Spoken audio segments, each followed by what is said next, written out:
শিক্ষার্থী বন্ধুরা, আশা করি তোমরা সবাই ভালো আছো। আজকের এই ক্লাসটি তোমাদেরকে নবম দশম শ্রেণীর উচ্চতর গণিতের অধ্যায় 3-এর উপপাদ্য 12 অর্থাৎ টলেমির উপপাদ্যের উপর দিচ্ছি। টলেমির উপপাদ্যটি সাধারণ নির্বাচনটি চলো বন্ধুরা আমরা একবার দেখে নেই। বৃত্তে অন্তর্লিখিত কোন চতুর্ভুজের কর্ণদ্বয়ের অন্তর্গত আয়তক্ষেত্র ওই চতুর্ভুজের বিপরীত বাহুদ্বয়ের অন্তর্গত আয়তক্ষেত্রের সমষ্টির সমান। তার মানে এখানে ওই আমরা যে বৃত্তটা আঁকলাম এই বৃত্তের অভ্যন্তরে একটি চতুর্ভুজ আঁকতে হবে, আর চতুর্ভুজটি আঁকার জন্য তোমাকে একটি টেকনিক অবলম্বন করতে হবে। চলো বন্ধুরা, আমি চতুর্ভুজটি কিভাবে আঁকি তোমাদেরকে একটু দেখাচ্ছি। যে এখানে চতুর্ভুজটা তুমি যদি হুট করে এঁকে ফেলো তাহলে দেখবা যে তুমি পরবর্তী সময়ে প্রমাণটি ভালোভাবে করতে পারতেছো না।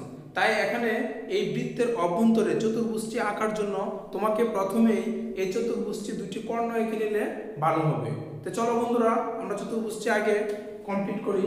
যে এখানে আমি প্রথম একটি কর্ণ নিলাম, আরেকটি কর্ণ নিলাম চতুর্ভুজের এভাবে। তুমি এই কর্ণের নাম দিতে পারো কি, এটার নাম দিতে পারো এসি, আর এই কর্ণের নাম দিতে পারো তুমি কি বিডি। অর্থাৎ আমি এখানে এই কর্ণটা আগে এঁকে নিচ্ছি, কারণ আছে তোমার এখানে অঙ্কন হিসেবে একটা কাজ করতে হবে। তুমি যদি প্লেন ওয়াইজ চতুর্ভুজটা না আঁকো তাহলে এই প্রমাণটি তোমার দ্বারা করা সম্ভব হবে না। তাই তুমি এই টলেমির উপপাদ্যটা করার জন্য আগে অবশ্যই চতুর্ভুজের বৃত্তের অভ্যন্তরে চতুর্ভুজটি আঁকার জন্য দুটি কর্ণ আগে অবশ্যই এঁকে নিবে, তাহলে চিত্রটি আঁকা তোমার জন্য সুবিধা হবে। তাই আমি ফার্স্টে কি করলাম, একটি কর্ণ এসি আঁকলাম আর একটি কর্ণ বিডি আঁকলাম। এখন তুমি চতুর্ভুজটি কমপ্লিট করো।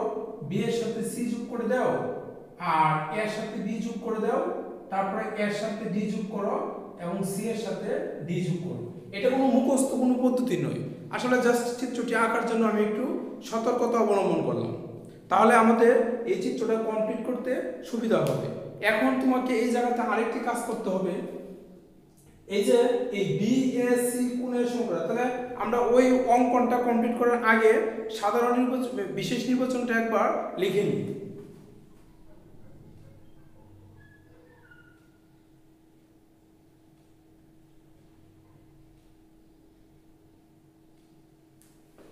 তো আমাদের সাধারণ নির্বাচনে কি ছিল, বৃত্তে অন্তর্লিখিত কোন চতুর্ভুজের কর্ণদ্বয়ের অন্তর্গত আয়তক্ষেত্র। অর্থাৎ এখানে এ বি সি ডি চতুর্ভুজের একটি কর্ণ হচ্ছে কি এসি, আরেকটি কর্ণ হচ্ছে কি বিডি। এসি এবং বিডি কর্ণ এর সাহায্যে তুমি যদি একটি আয়তক্ষেত্র আঁকো তাহলে তার ক্ষেত্রফল কি হবে, এসি ইনটু বিডি। আর চতুর্ভুজের যে বিপরীত বাহু এ বি এর বিপরীত বাহু কি সিডি, তাহলে এ বি এবং সিডি এর সাহায্যে তুমি যদি একটি আয়তক্ষেত্র আঁকো তাহলে কি হবে, এ বি ইনটু সিডি। এবং তুমি যদি বিসি এবং এডি এই দুইটা বাহুকে নিয়ে তুমি যদি আলাদা একটা আয়তক্ষেত্র আঁকো তখন তার ক্ষেত্রফল কি হবে, বিসি ইনটু এডি। তাহলে আমরা আমাদেরকে সাধারণ নির্বাচনে বলা হয়েছে কি যে বৃত্তে অন্তর্লিখিত কোন চতুর্ভুজের কর্ণদ্বয়ের অন্তর্গত আয়তক্ষেত্র, অর্থাৎ এই চতুর্ভুজটা দুটো কর্ণের সাহায্যে একটি আয়তক্ষেত্র আঁকলে তার ক্ষেত্রফল ওই চতুর্ভুজের বিপরীত বাহুদ্বয়ের অন্তর্গত, অর্থাৎ চতুর্ভুজের যে বিপরীত বাহুগুলো আছে এর সাহায্যে তুমি যদি আয়তক্ষেত্র আঁকো তাহলে তাদের ক্ষেত্রফলের সমষ্টির সমান হবে। তাহলে বিশেষ নির্বাচন হিসেবে আমরা কি লিখতে পারি, যে বৃত্তে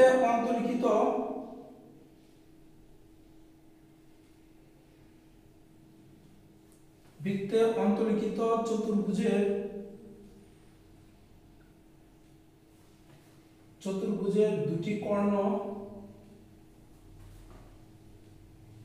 দুটি কর্ণ এসি এবং বিডি হলে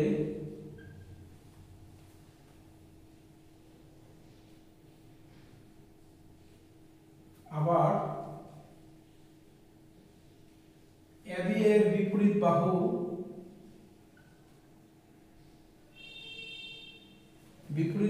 সিডি এবং বিসি এর বিপরীত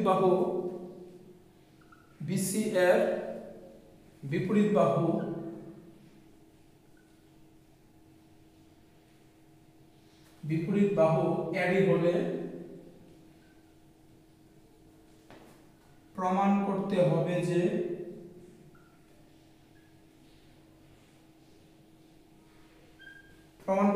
যে দুটি কর্ণের সাহায্যে অঙ্কিত আয়তক্ষেত্র, তাহলে এসি এবং বিডি এর সাহায্যে অঙ্কিত আয়তক্ষেত্র কি হবে AC ইনটু BD। আর বিপরীত বাহু কি কি আছে দেখো, যে এখানে AB এর বিপরীত বাহু কি CD, তাহলে এর সাহায্যে আয়তক্ষেত্র আঁকলে কি হবে AB ইনটু CD। এবং BC এর বিপরীত বাহু কি AD, তাহলে এর সাহায্যে আয়তক্ষেত্র আঁকলে কি হবে BC ইনটু AD। এই জিনিসটা আমাদেরকে প্রমাণ করতে হবে। আর এখানে এই প্রমাণটি করার স্বার্থে তোমাকে অঙ্কন হিসেবে একটি কাজ করতে হবে, কোন BAC এর সমান করে AD বাহু সংলগ্ন PAD অংশ কেটে নিতে হবে। অর্থাৎ এখানে এই BAC কোণটা হচ্ছে কার সমান PAD কোণের সমান।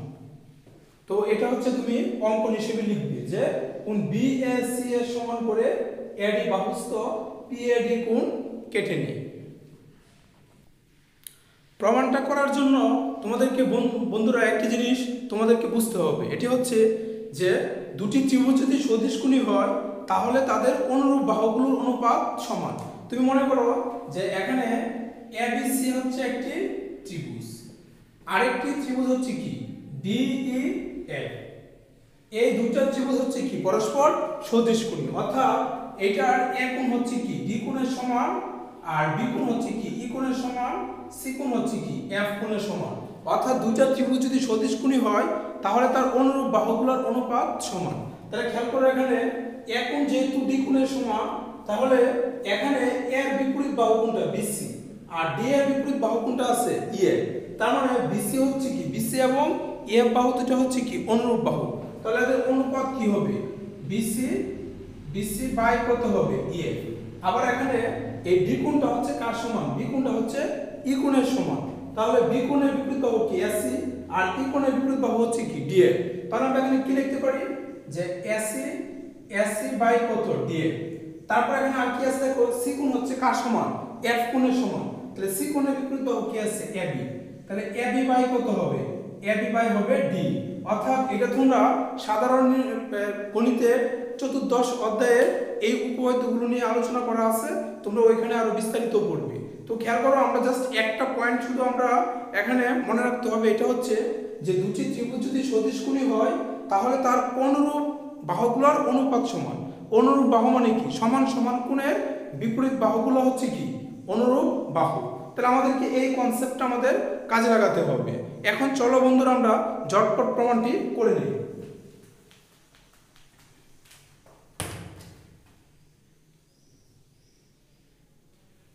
আমরা অঙ্কন অনুসারে আমরা কি জানি BAC কোণটা হচ্ছে কার সমান PAD কোণের সমান।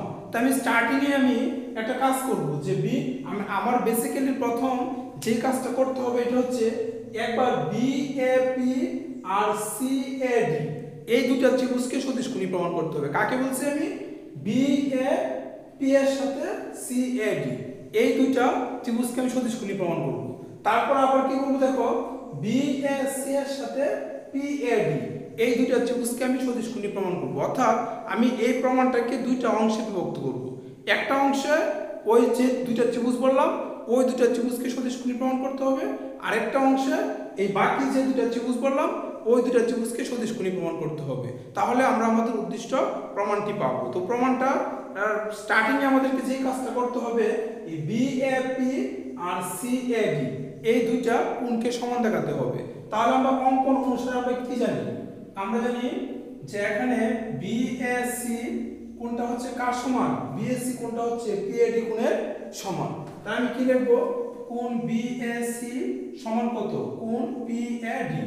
এখন তোমরা একটা কাজ করতে পারো বন্ধুরা যে এই BAC কোণের সাথে CAP কোণটা যোগ করে দাও। আর সমীকরণের একটা নিয়ম কি এক পক্ষে যা যোগ করা হয় অপর পক্ষেও কি তাই যোগ করতে হবে। তাহলে আমরা BAC কোণের সাথে CAP কোণ যোগ করব, অর্থাৎ কোণ BAC প্লাস কত কোণ কত CAP আর ওই পাশে কত হবে BAD এর সাথে আবার ওই পাশে কি যোগ করতে হবে CAP যোগ করতে হবে। আমি উভয় পক্ষে CAP কোণ যোগ করলাম। এখন তোমরা লক্ষ্য করো এই BAC কোণের সাথে যদি আমি CAP কোণ যোগ করি তাহলে আমি কি বলতে পারি BAP বলতে পারি।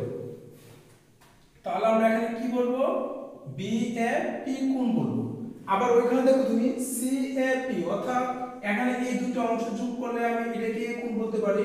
আবার PAD এর সাথে CAP কোণ যোগ করলে এটাকে আমি এই পুরা কোণ বলতে পারি। তাহলে এটাকে আমি কি বলবো? এটাকে আমি বলবো CAD। অর্থাৎ তার মানে আমি ফার্স্টে BAP কোণ এবং CAD কোণ, এই দুটো কোণকে আমি সমান দেখালাম। এখন আমাকে যে কাজটা করতে হবে, BAP ত্রিভুজ আর CAD ত্রিভুজ, ওই দুটো ত্রিভুজকে আমাকে সদিশকোণী প্রমাণ করতে হবে। তো চলো বন্ধুরা আমরা সদিশকোণী প্রমাণ করে নেই। এখন ত্রিভুজ BAP এবং ত্রিভুজ CADA, তাহলে এই দুটো ত্রিভুজকে যদি আমি সদিশকোণী প্রমাণ করতে চাই, আমি প্রমাণের স্টার্টিং এ কিন্তু দুটো কোণ আমরা অলরেডি সমান দেখাই ফেলছি। তাহলে আমি কি বলতে পারবো এখানে, যে কোণ BAP সমান কত হবে? কোণ CAD। অর্থাৎ আমি BAP ত্রিভুজের BAP কোণ আর CAD ত্রিভুজের CAD কোণ, এই দুটো কোণকে আমি সমান দেখাইলাম। এখন তোমরা বৃত্তের চ্যাপ্টারে একটা প্রমাণ তোমরা পড়েছো, যে বৃত্তের একটা চাপের উপর তুমি একটা চাপ নিলে, এই চাপের উপর যতগুলো বৃত্তস্থ কোণ আঁকবা, প্রত্যেকটা বৃত্তস্থ কোণ কি হবে? প্রত্যেকটা বৃত্তস্থ কোণের মান কি হবে? সমান হবে। তাহলে এই অনুযায়ী তুমি খেয়াল করো যে এখানে এই যে AD একটা চাপ, এই AD চাপের উপর একটা বৃত্তস্থ কোণ কি? একটা কোণ হচ্ছে ABD। এখন ABD যে কথা, আমি এটাকে ABP বলতে পারি। AD চাপের উপর আরেকটা কোণ কি? আরেকটা কোণ হচ্ছে ACD। তাহলে আমি এখানে এই ACD কোণ বলতে পারি। তার মানে এই চাপের উপর দুইটা কোণ, একটা কোণ হচ্ছে ABD, আরেকটা কোণ হচ্ছে কি? ACD। এই দুটো কোণকে আমরা সমান বলতে পারি। কিভাবে বলতে পারি? যে বৃত্তের একই চাপের উপর দণ্ডায়মান বৃত্তস্থ কোণগুলো কি পরস্পর সমান। তাহলে ওই অনুযায়ী আমি কি বলতে পারি এখানে আমরা বলতে পারি যে ABD যে কথা, ABP একই কথা। তাহলে এখানে আমরা কি বলবো? যে কোণ ABP আর এখানে কি হবে? কোণ ACD। তুমি এখানে সাইড কোণ হিসেবে কি লিখবা বন্ধুরা? সাইড কোণ হিসেবে লিখবা বৃত্তের একই চাপের উপর দণ্ডায়মান বৃত্তস্থ কোণগুলো পরস্পর সমান। তোমরা কিন্তু ওই জিনিসটা কিন্তু অবশ্যই লিখতে হবে। আমি কি বলছি? বৃত্তের একই চাপের উপর দণ্ডায়মান বৃত্তস্থ প্রত্যেকটি কোণ কি পরস্পর সমান। আচ্ছা, তারপর আমাদের অবশিষ্ট আর কি কোণ আছে দেখো। অবশিষ্ট কোণ আছে ABP এর এই কোণ আর ACD এর এই কোণ, দ্বিগুণ দুটো কোণ আছে কি অবশিষ্ট। তাহলে আমরা এখানে কি বলতে পারি? অবশিষ্ট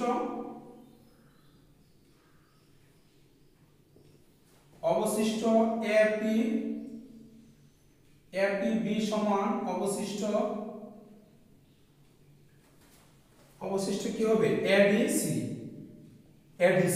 তার মানে আমাদের দুইটা ত্রিভুজ কি অলরেডি সদিশকোণী আমরা প্রমাণ করে ফেলছি। তো সুতরাং আমরা কি বলবো? যে সুতরাং ত্রিভুজ BAP এবং ত্রিভুজ CAD পরস্পর সদিশকোণী।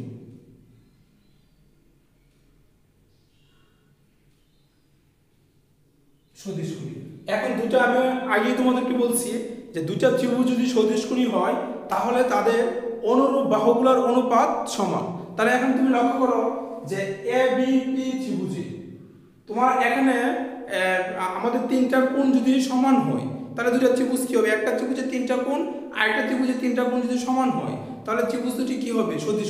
সদিশকোণী হলে এদের অনুরূপ বাহুগুলোর অনুপাত সমান।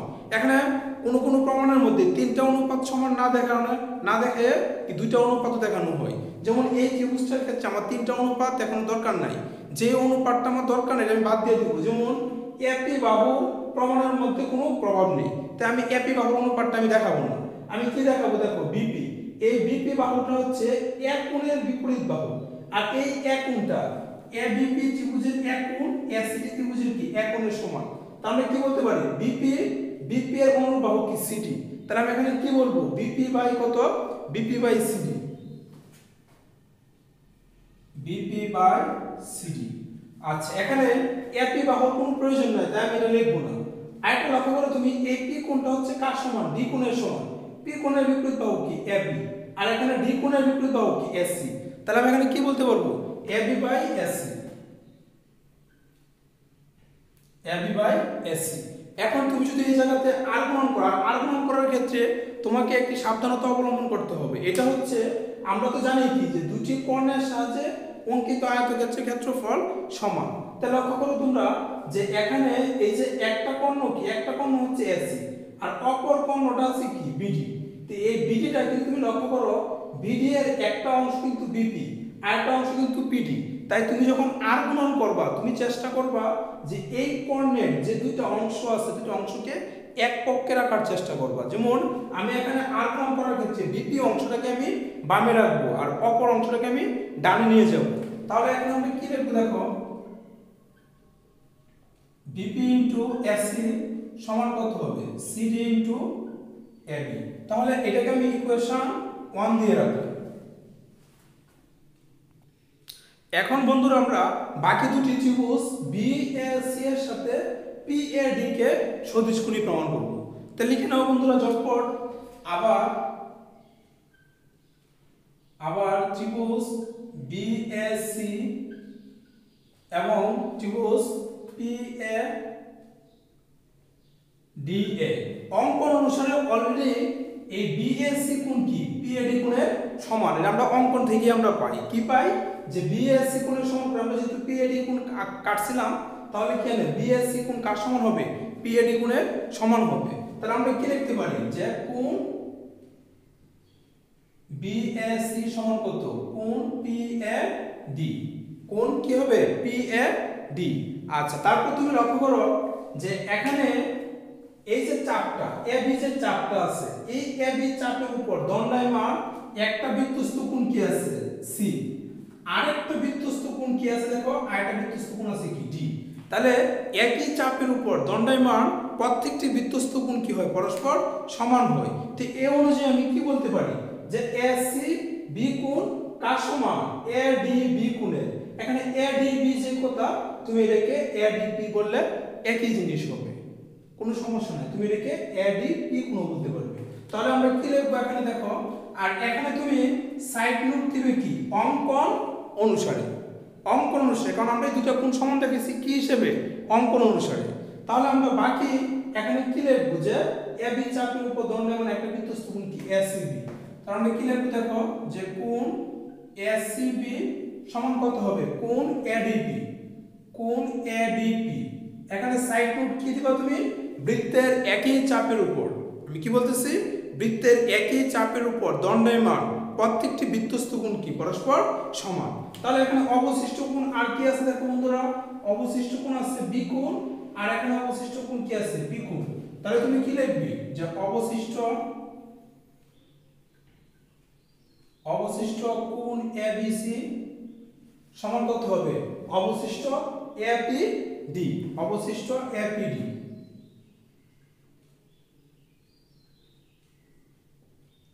অবশিষ্ট এপিডি। তার মানে আমরা এই দুইটা ত্রিভুজের তিনটা কোণ কি আমরা কি সমান দেখাইলাম। সুতরাং ত্রিভুজ দুটি কি হবে সদিশ কোণী। সুতরাং ত্রিভুজ বিএসি এবং ত্রিভুজ পিএডি পরস্পর সদিশ কোণী।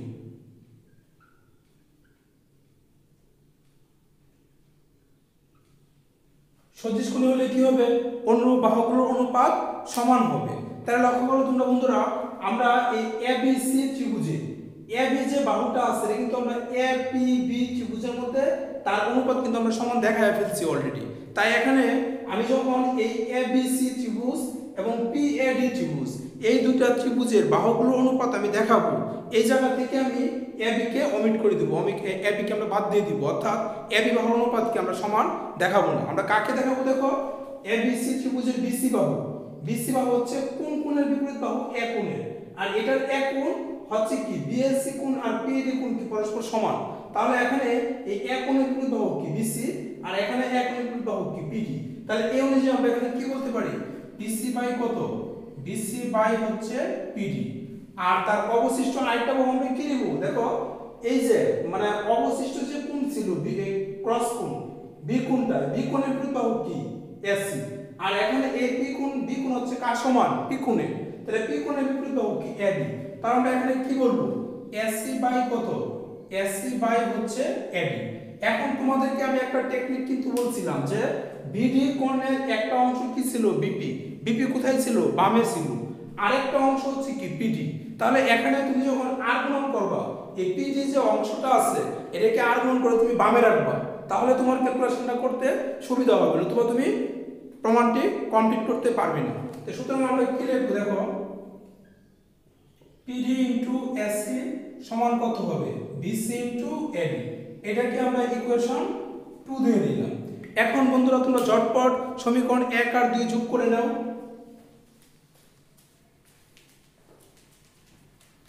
1 যোগ 2, 1 এর বাম পাশ কি আছে বিপি ইনটু এসি, 2 এর বাম পাশ কি আছে পিডি ইনটু এসি, 1 এর ডান পাশ কি আছে সিডি ইনটু এবি, আবার 2 এর ডান পাশ কি আছে বিসি ইনটু এডি। তোমরা এই জায়গা থেকে কমন নিতে পারো কি এসি কমন নেওয়া যেতে পারে, তাহলে কি থাকবে বিপি প্লাস কত বিপি প্লাস হচ্ছে পিডি, আর এই পাশে কত হবে এটাকে সাজালে কত হবে এবি ইনটু কত এবি ইনটু হচ্ছে সিডি প্লাস কত হবে এটা বিসি ইনটু কত এডি। এখন এই জায়গাতে তোমরা একটা কাজ করতে পারো যে এই বিপি আর পিডি, বিপি আর পিডি দুটোকে যোগ করলে কি হবে যোগ করলে হবে বিডি। তাহলে এই অনুযায়ী আমরা কি বলতে পারি এখানে যে এসি ইনটু বিডি সমান কত হবে এবি ইনটু সিডি প্লাস কত হবে বিসি ইনটু এডি, প্রমাণিত। অর্থাৎ তাই তোমরা বন্ধুরা খেয়াল করো যে এই যে আমরা এই বৃত্তে অন্তর্লিখিত যে চতুর্ভুজটা আঁকছিলাম এবিসিডি যে চতুর্ভুজটি আঁকছিলাম, চতুর্ভুজের দুইটি কর্ণ, একটা কর্ণ হচ্ছে কি এসি, একটা কর্ণ হচ্ছে কি বিডি। তাহলে এসি এবং বিডি কর্ণের সাহায্যে অঙ্কিত আয়তক্ষেত্র, তার বিপরীত বাহু কি এবি, বিপরীত বাহু কি সিডি, এর সাহায্যে আয়তক্ষেত্র আঁকলে কি হবে এবি ইনটু সিডি, আর বিসি আর এডি এর সাহায্যে আয়তক্ষেত্র আঁকলে কি হবে বিসি ইনটু এডি, তাদের সমষ্টি সমান। এটি হচ্ছে টলেমির উপপাদ্য। তোমরা এই উপপাদ্যটি অবশ্যই ভালো করে বাসাতে আমার ক্লাসটা দেখে কয়েকবার লিখবে, তাহলে তোমাদের দ্বারা কি এই প্রমাণটি ভালোভাবে কমপ্লিট করা সম্ভব হবে। আর গণিতের যে কোনো জিনিস তুমি অঙ্ক প্র্যাকটিস করার পরে একটা অঙ্ক একাধিকবার করতে হবে, জ্যামিতিও সেম বিষয়, তুমি একটা জ্যামিতি বুঝে একবার লিখলে তাহলে কিন্তু পারবে না, এটাকে কিছুদিন পর পর তোমাকে কি করতে হবে রিভিশন দিতে হবে, তাহলে এই উপপাদ্যটি বা এই জ্যামিতিটি তোমার পরীক্ষাতে আনসার করা সম্ভব। তো আমার এই ক্লাসটি যদি ভালো লাগে তাহলে বন্ধুরা অবশ্যই তোমরা আমার চ্যানেলটি সাবস্ক্রাইব করবে এবং তোমরা কমেন্ট করবে, লাইক দিবে।